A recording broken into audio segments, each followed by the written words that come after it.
Hi guys, I just thought I'd read you this story today. It's one of my favourites, The Beast in the Bathtub. I think we've read this at school, but this is a really old one. My kids have loved this for a long time.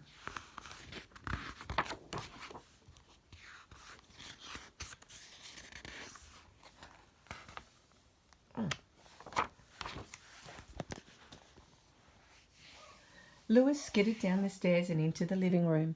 "I can't have a bath," he announced. "There's a beast in the bathtub." His mother and dad looked up from the television show they were watching. "Lewis, you have 20 minutes to get into bed with the lights out," his mother said. "I don't care what's in the bathtub. You get upstairs and have a bath this instant." "All right," Lewis replied, "but you'll be sorry if the beast eats me."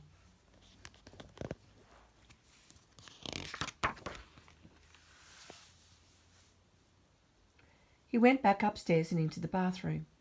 He stared at the enormous green beast that sat in the tub.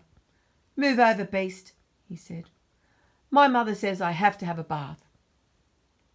It was a tight fit, but Lewis squeezed between the beast's front claws, and the beast propped his scaly jaw on Lewis's head. The only problem then was that Lewis couldn't reach the back of his neck.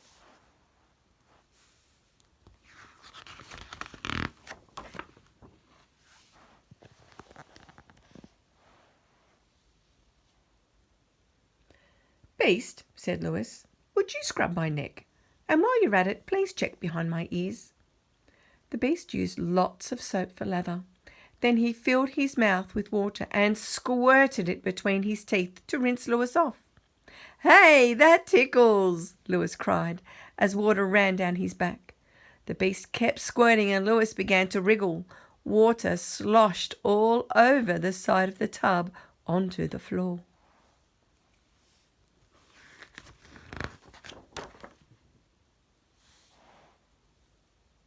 Lewis jumped out, filled a glass with cold water, and tossed it at the beast. "Got you," he said. The beast grinned a toothy grin and slapped his tail. Water sprayed the walls, the basin, the floor, and Lewis. "Not fair," he cried. "I just evened things up." "Lewis," his father called, "what's going on up there?"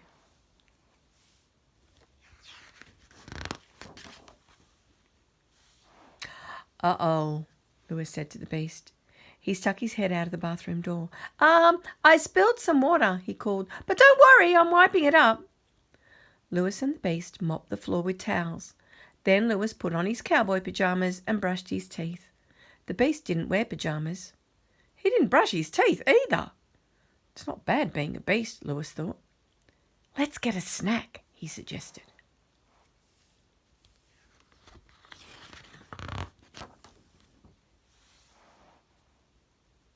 His mother and dad were still watching television. Lewis pretended he and the beast were cattle rustlers, trying to sneak by the sheriff and his deputy. They edged past the living room door to the kitchen, and Lewis made off with 2 apples.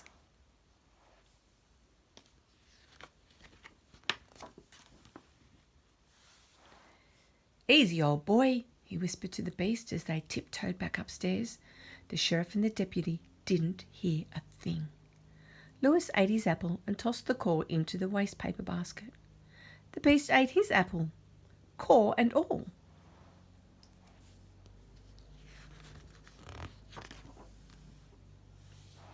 "Come on, beast," said Lewis. "Let's have a pillow fight."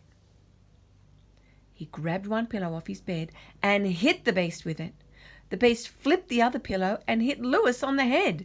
The 2 pillows flew back and forth. Crash! The beast missed Lewis and hit a can of marbles instead. The marbles bounced all over the floor and rolled in every direction.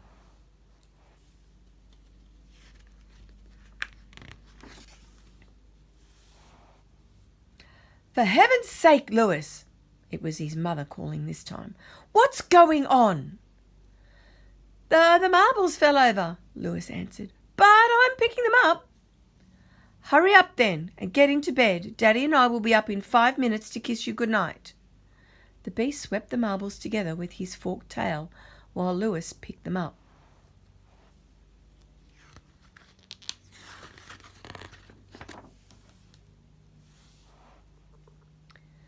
That's it, said Lewis. We've got them all. He put the can back on the shelf, then knelt down by the bed to say his prayers.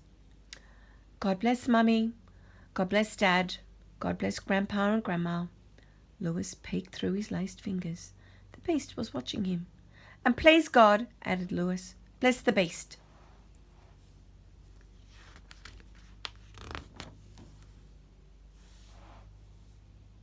The beast rubbed his scaly jaw on Lewis's shoulder. Lewis offered to share his bed, but the beast had other plans. He crawled into the darkness under Lewis's bed. Lewis pulled his blanket up to his chin and waited.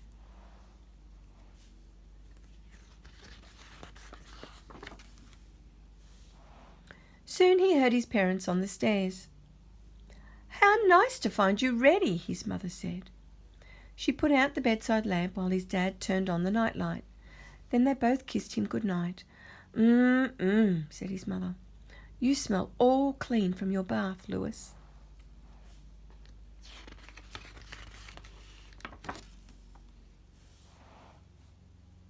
So there isn't a beast in our bathtub after all?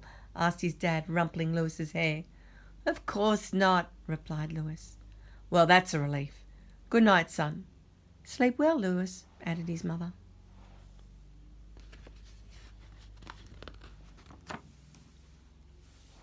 Lewis listened as their footsteps echoed down the landing. He waited until they went down the stairs. Of course there's no beast in the bathtub, he called. He's under my bed.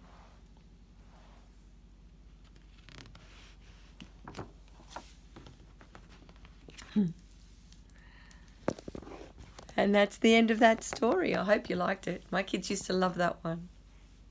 Have a good day, guys.